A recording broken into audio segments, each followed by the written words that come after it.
So f of x comma y comma z is basically x to the power y, and it was a big function which we had done earlier, but I'm going to also do it in this one, so you would know what to do.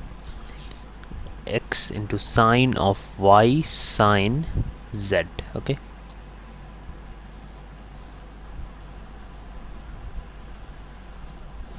and what we understood from this was that obviously even you were to make sure that this function has two variable limits, it wasn't really much of a deal to connect these dots to the fundamental theorem of integral calculus, because it basically said us that we need to have the derivatives of these two functions, right? So I'll write down the rest.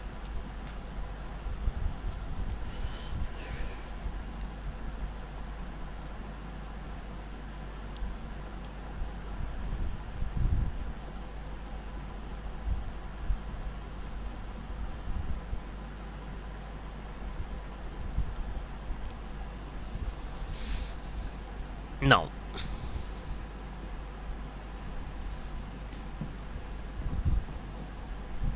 df of a comma b comma c was basically equal to, as I said before, if we call this function as h1 of x comma y comma z and this function as h2 of x comma y comma z,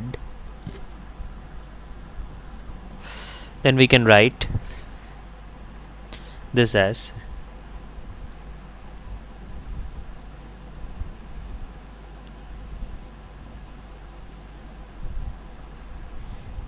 minus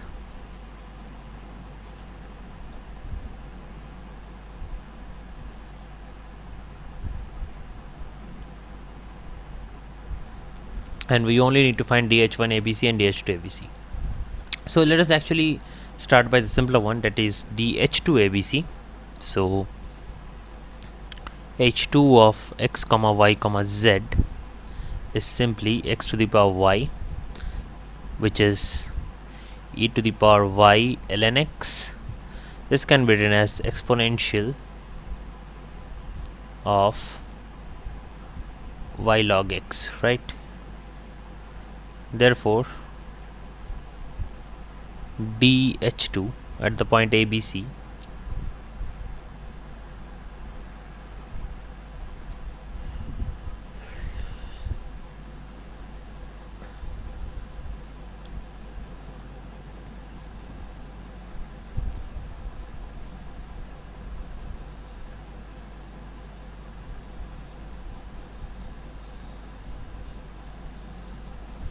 therefore this would give us the derivative of exponential function is basically exponential itself, so that is not a problem.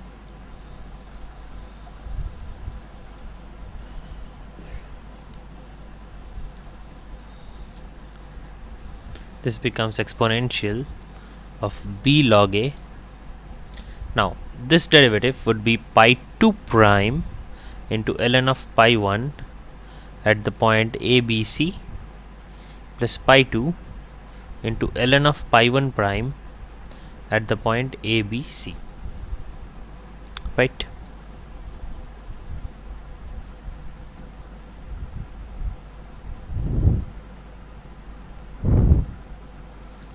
So this can be evaluated because we know that the derivative of log x is just uh, log of some function f of x is basically f dash x by fx. So we can do this as follows.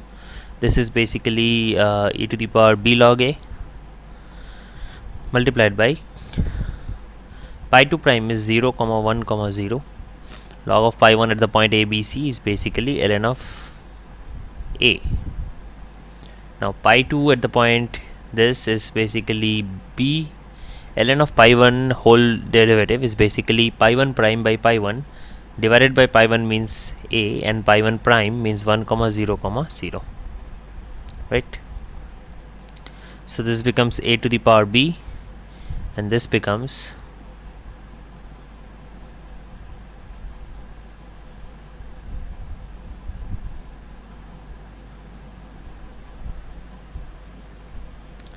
therefore Putting in all the values, we get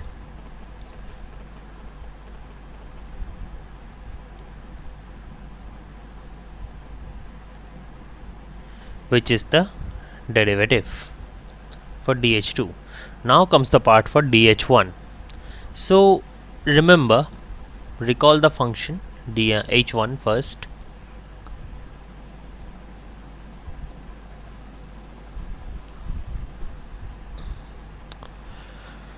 h1 of xyz was basically equal to sine of x sine of y sine z. Okay, and this basically can be written like this: sine of x g of y comma z, right?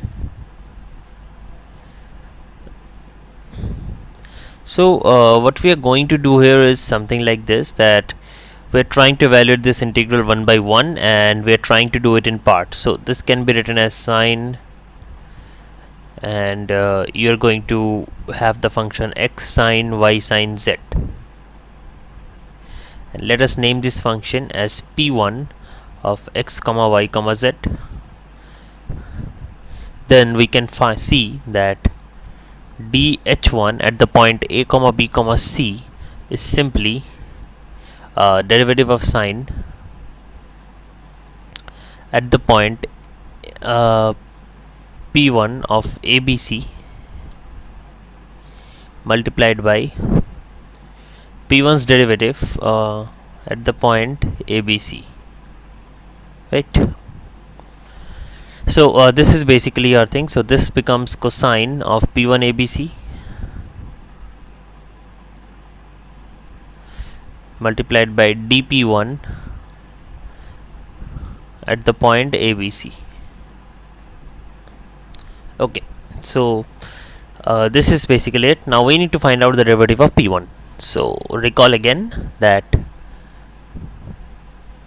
p1 of x comma y comma z is simply x multiplied by sine of y sine z. Therefore dp1 at the point abc would just be the derivative of x, which is basically 1 multiplied by this.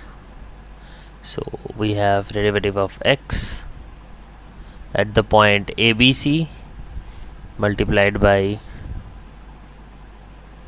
sine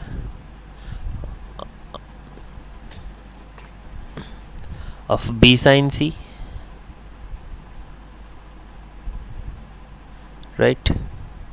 And plus we have this things. This x basically is pi 1 here, so it basically is pi 1 multiplied by derivative of sine of y sine z at the point abc. Okay, so this becomes pi 1 prime into sine of b sine c plus pi 1 into sine of, you can write this as pi 2 sine c, its derivative at the point a comma b comma c, right? So let us consider this function as, let's say, p of 2 x comma y comma z. Let us find the derivative of that first. Given p2 of x comma y comma z is sine of y sine z. Remember that we are taking 3 variables as input because that's what the whole function is about, and this can be written as sines composition with pi 2 sine pi 3. Okay, therefore dp2 at the point abc is simply equal to derivative of sine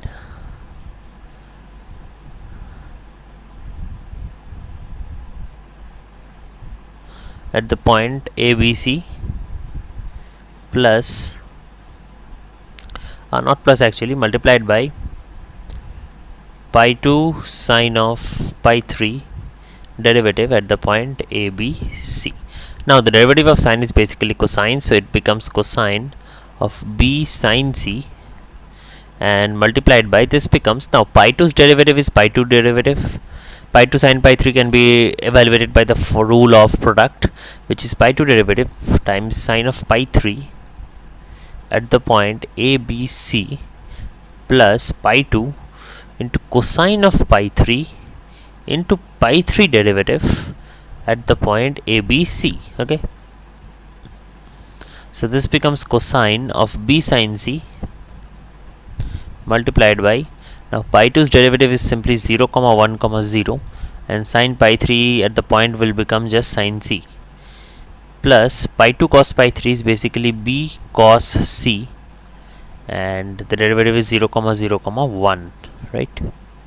So this becomes cosine of B sine C multiplied by 0 comma sine C comma 0 plus 0 comma 0 comma B cosine of C. Okay, now since the vectors can be added together, what we can do is cosine of B sine C, and the vectors are basically 0 comma sine C comma B cos C. Okay, so that's basically dp2. So therefore dp1 ABC can then be written as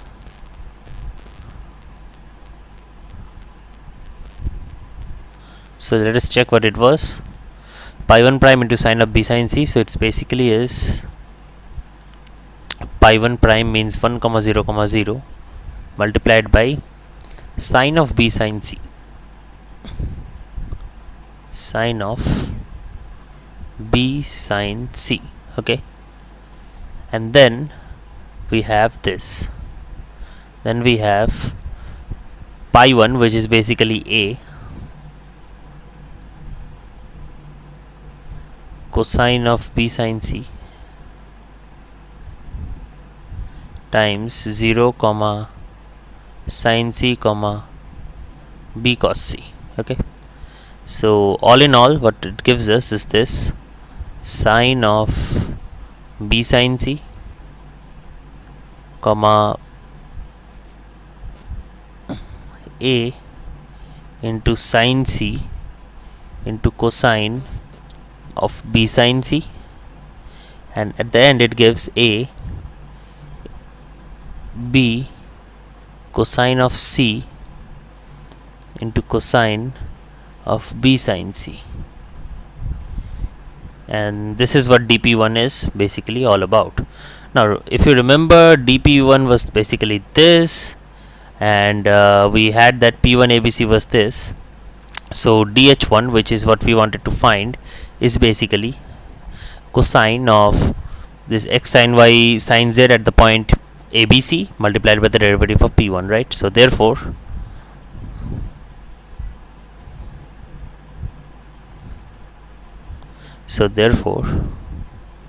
dh1 at the point ABC is simply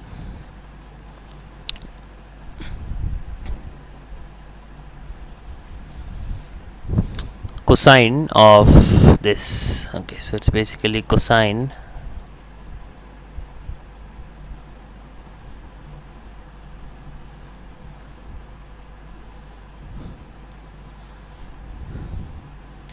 C multiplied by dp1 of ABC, which is now known, and we also know that dh2 of ABC is simply a to the power b minus 1 b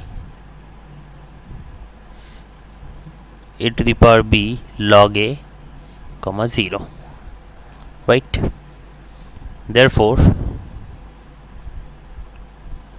df of a b c is simply equals to, now we understood the function and we can now find out that this is simply equals to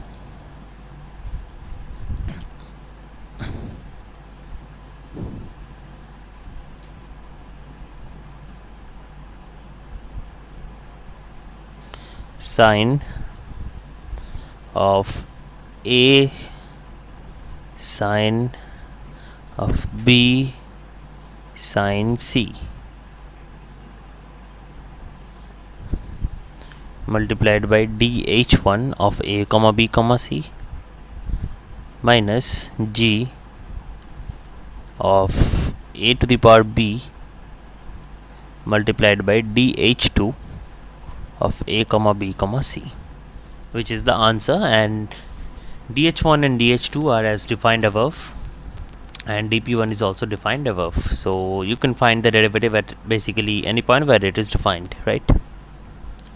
So this is the type of problems that one should expect when we are calculating tough kind of derivatives. But then again, these derivatives are not so much into the properties and stuff, so yes, you can basically find out how to deal with them. So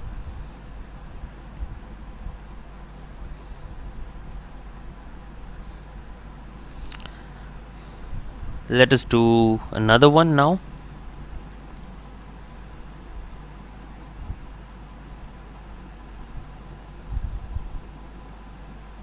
And after this we shall move on to partial derivatives.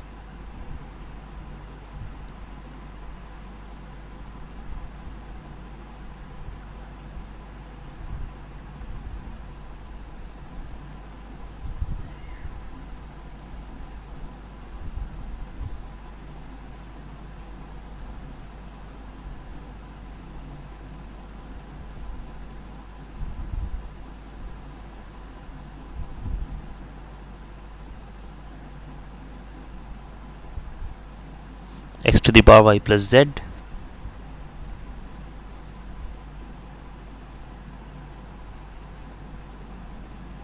so we have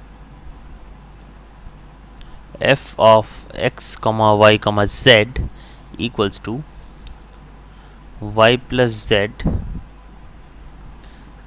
Basically we need to write this all in exponential, so there won't be much space left if I were to do it there.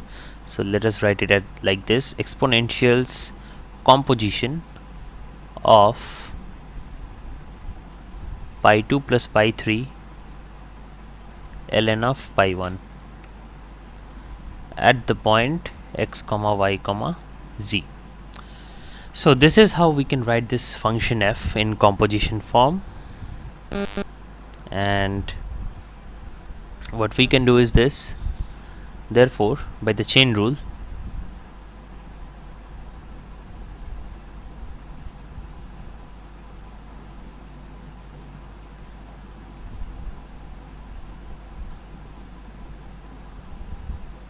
we can see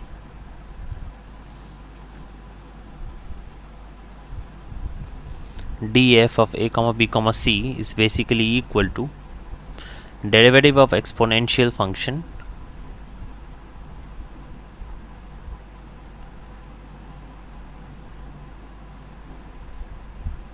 at the point ABC multiplied by the derivative of pi 2 plus pi 3 ln of pi 1 at the point ABC.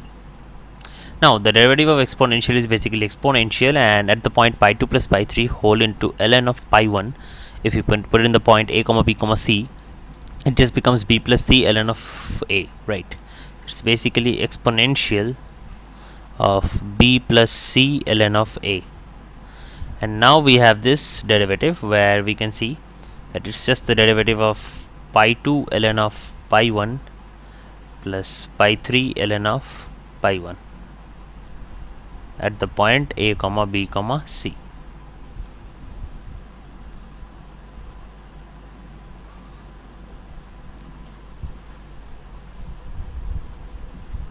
This means that exponential of b plus c log a is simply a to the power b plus c, and now this derivative, this is basically pi 2 prime ln of pi 1 at the point a comma b comma c plus pi 2 by pi 1 into pi 1 prime at the point a comma b comma c plus pi 3 prime ln of pi 1 at the point a comma b comma c plus pi 3 by pi 1 into pi 1 prime a comma b comma c. And evaluating this, we get, therefore we can write it in a new line, therefore df of a comma b comma c is equal to a to the power b plus c. And now pi 2 prime is simply 0 comma 1 comma 0, and ln of pi 1 is ln of a plus b by a into 1 comma 0 comma 0 plus ln of a into we have pi 3 prime, which is 0 comma 0 comma 1 plus c by a into 1 comma 0 comma 0, right? This would give us a to the power b plus c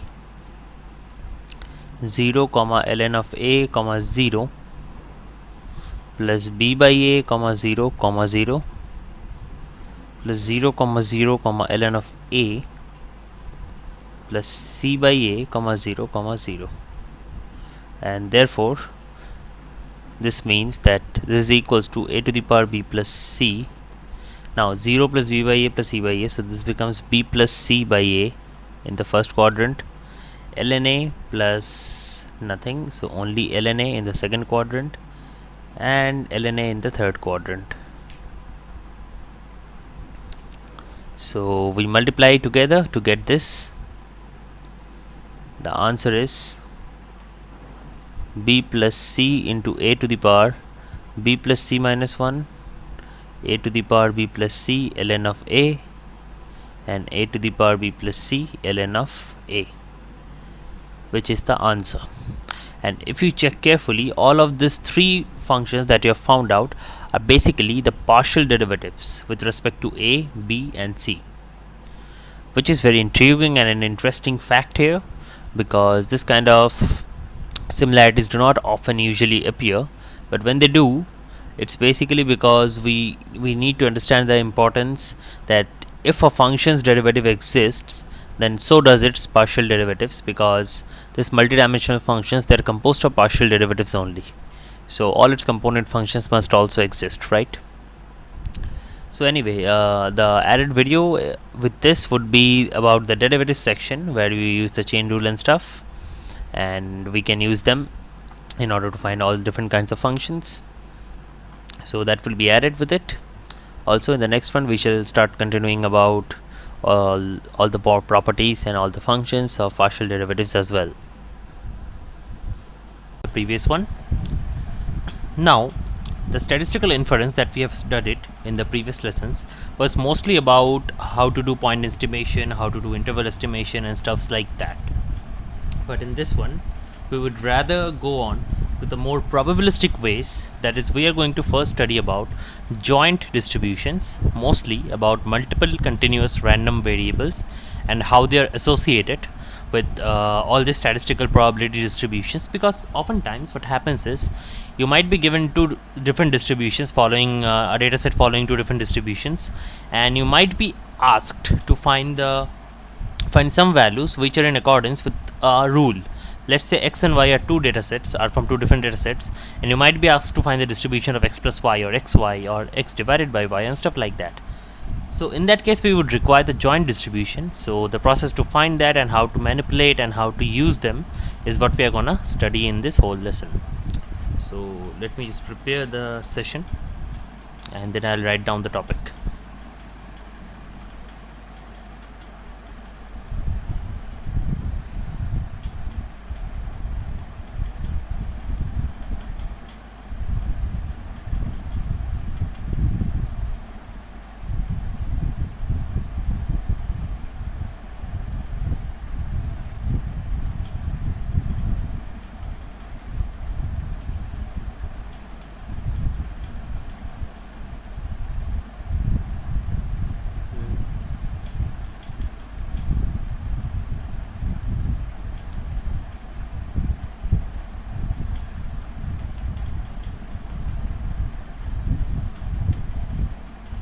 Okay, so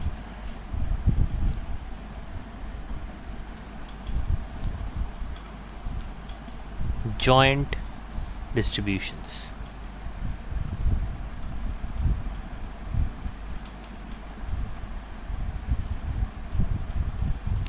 Now we are going to study a lot of things here. So firstly, let us start with this exact thing.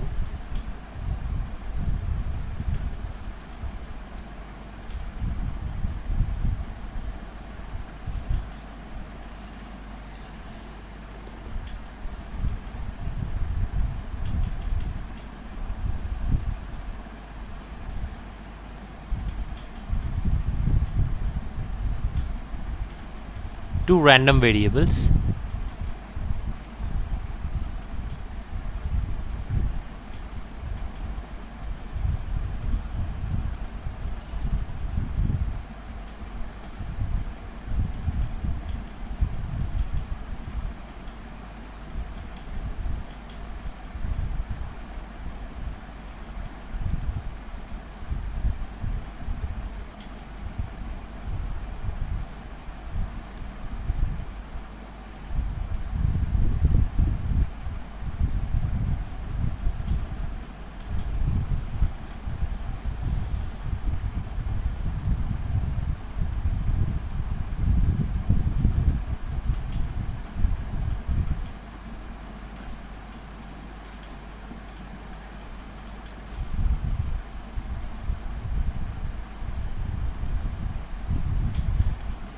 So what we are going to say here is two random variables x and y are said to be jointly distributed with the joint PDF fxy x comma y such that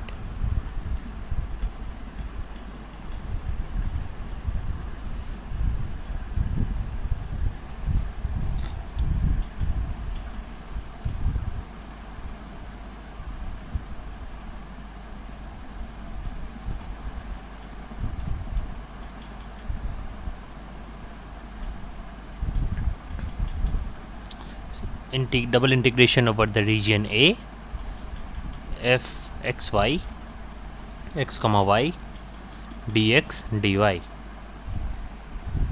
So like this is how we are going to solve these problems. Now this is how the joint PDF would be defined. Now this region which we are talking about, this A is a two-dimensional region obviously, and we need to be careful about the region of integration in this kind of problems, because well, what we know from this is if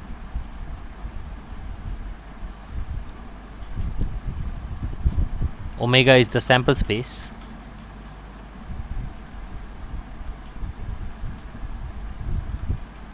where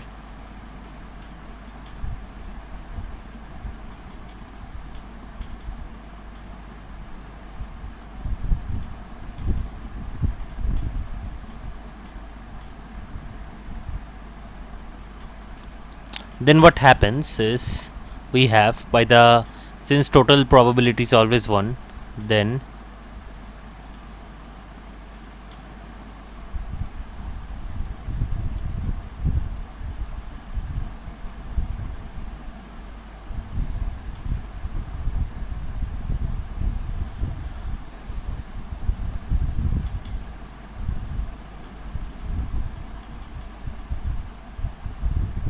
equals to 1. So this is because the total probability is 1. So this is how we are basically trying to shape things.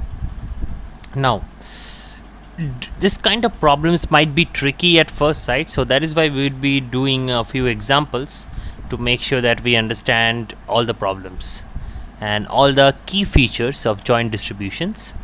So let us start with our first example of whatever we have studied till now.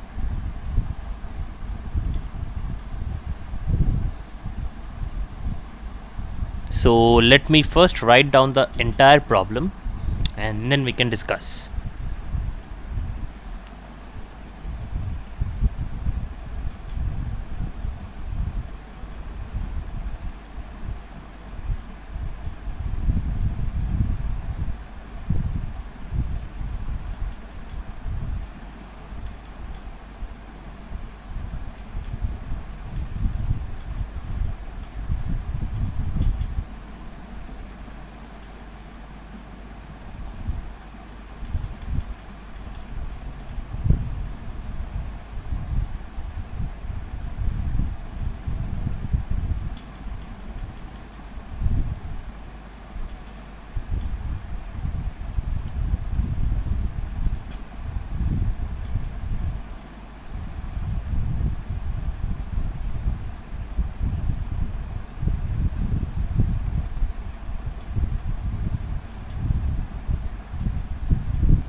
not y actually, it should be 1.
So this is the question. So I will just state the whole question and explain it to you first, and then I'll give you like a minute or so to try and figure out the method of approach, or how we are going to actually attack all these three different problems associated with this statement.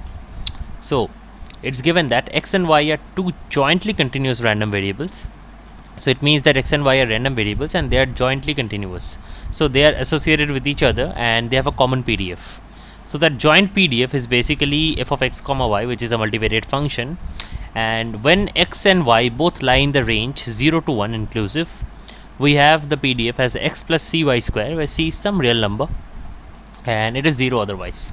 So what we do understand is it is only possible inside the range where we have 0 comma 1, right? So one thing is clear that if you have this graph here,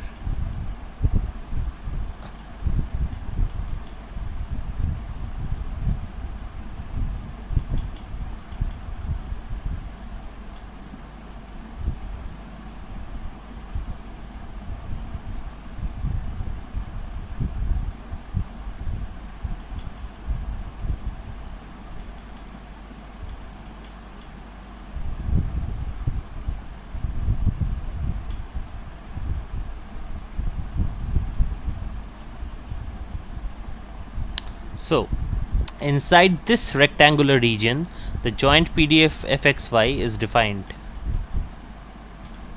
as x plus cy square, and otherwise in outside of all the regions, outside of this region, in everywhere it is 0. So that's basically what the problem says.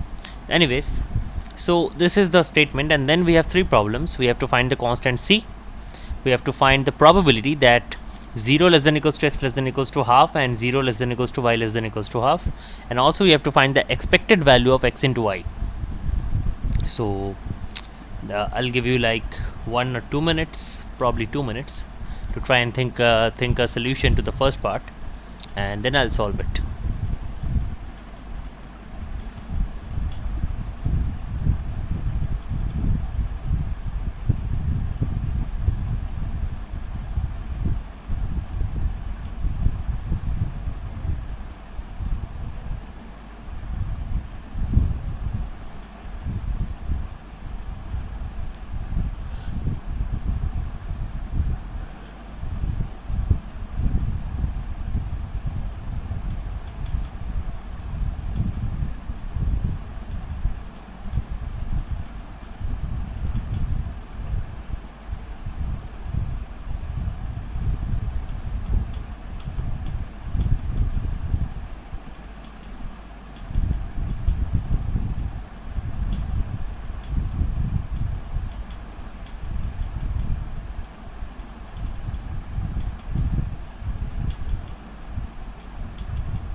Okay, so I think this is enough time to make sure that you have found the solution. So even if you have not, nothing to worry about, because we're going to learn it, and once you learn it, I do not think there would be any problem in solving any kind of problems like this from now on. So, well, first let me write down the PDF again.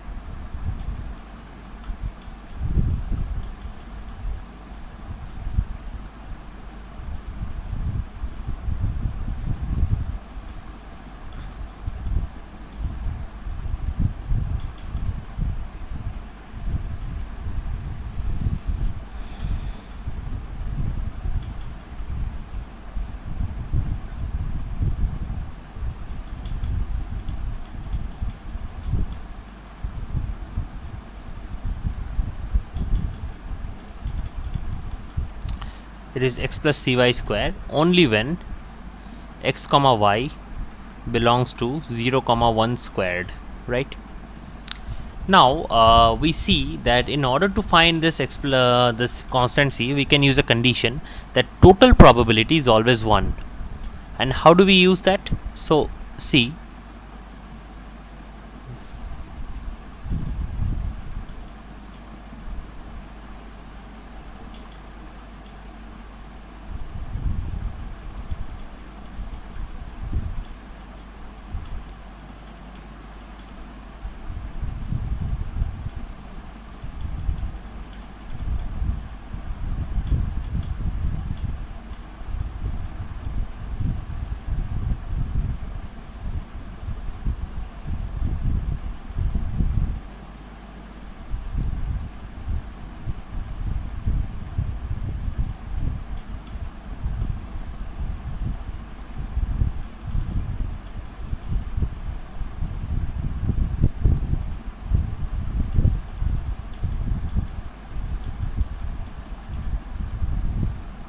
so since total probability is always 1, we understand that the integration over the region 0 comma 1 to 0 comma 1, that is the rectangular region of the joint PDF, would result in a 1. Now how do we do that? Well, it means that 0 to 1 and 0 to 1, because x and y are independent of each other right now, so we can write it directly as x plus cy square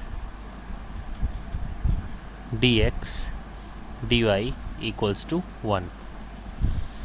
Now, so the inner integration turns like this. It's with respect to the variable x.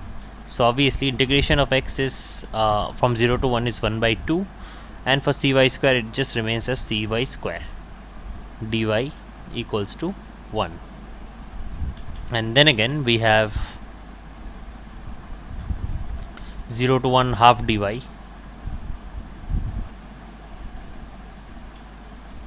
plus c times 0 to 1 y square dy equals to 1. Now this gives us 1 by 2 plus c, and this is y cube by 3 from 0 to 1, right? Because the integration for y square is basically y cube by 3.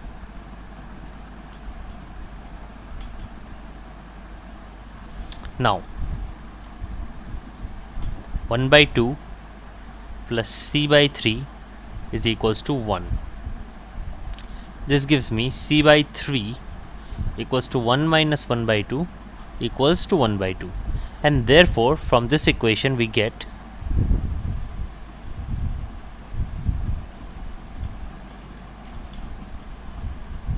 the value of c is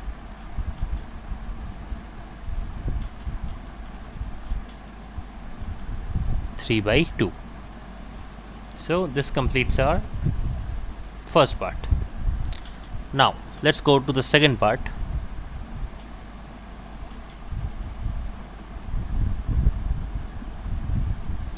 We are required to find this.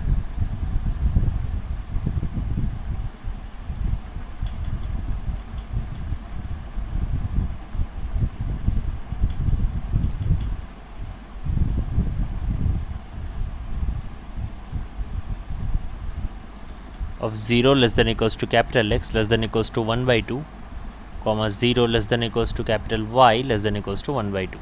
And since we already know the joint PDF, it's easier for us to find this, because this only equals 0 to 1 by 2, 0 to 1 by 2, the joint PDF, which is basically x plus 3 by 2 y square dx dy. And from this we get the outer integral remains intact, while the inner integral evaluates like this: x square by 2 plus 3 by 2 y square from x equals to 0 to x equals to 1 by 2. Okay, and dx dy. So the plus 3 by 2 y square just remains same, and this one is basically I of x. So anyways, this becomes 0 to half. For the x square by 2 part, it becomes 1 by basically 2 cube minus 0, and this one becomes 3 by 2 y squared into 1 by 2 dy. So the x part is completed. Now this means it's 0 to 1 by 2, 1 by 8 plus 3 by 4 y squared dy. Therefore it becomes 0 to 1 by 2, 1 by 8 dy plus 0 to 1 by 2, 3 by 4 y squared dy. Now 0 to 1 by 2, 1 by 8 dy is simply 1 by 16, and this one is 3 by 4 comes outside, and integration of y square is y cube by 3, and it is from 0 to 1 by 2. So let us do this one. 1 by 16 plus 3 by 4 multiplied by, now this becomes 1 by 3 into 8, and the 3 is cut off, so it becomes 1 by 16 plus 1 by 32. On simplifying, you see that this is 3 by 32, which is the answer for the question. So we have solved it successfully, and now it's time for finding part C.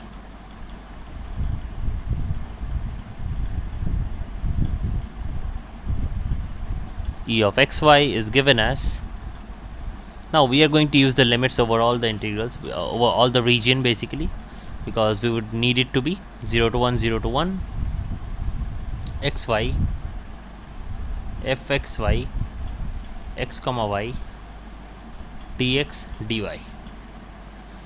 Now this is going to be a long integral, because let's see, 0 to 1, 0 to 1, xy times x plus 3 by 2 y square dx dy. We can separate it into two integrals as follows: 0 to 1, 0 to 1, x square y dx dy plus 0 to 1, 0 to 1, x y cube into 3 by 2 dx dy. Now you see this x and y here are independent, and they can be multiplied together, so we can evaluate the integrals of x and y separately and multiply them together, right? So this becomes 0 to 1 x square dx multiplied by 0 to 1 y dy plus 3 by 2 0 to 1 x dx multiplied by 0 to 1 y cube dy.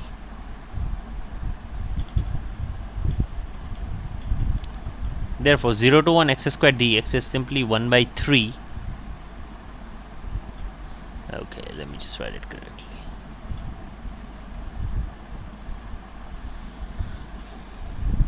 One by 3 multiplied by 1 by 2, and this one would be 3 by 2 multiplied by 1 by 2 multiplied by 1 by 4. So it becomes 1 by 6 plus 3 by 16, and they have a common LCM of 48. So it's basically 8 plus 9, which is 17 by 48, which is the answer, and thus this is the joint expectation of the variables. And you see that this kind of integrations require a lot of different kind of techniques and stuffs. So anyways, the video for integration would also be embedded at the end, and you can watch that, so that you do not have any doubts regarding integration, because I do that in every video, and same for this video, it's also attached at the end.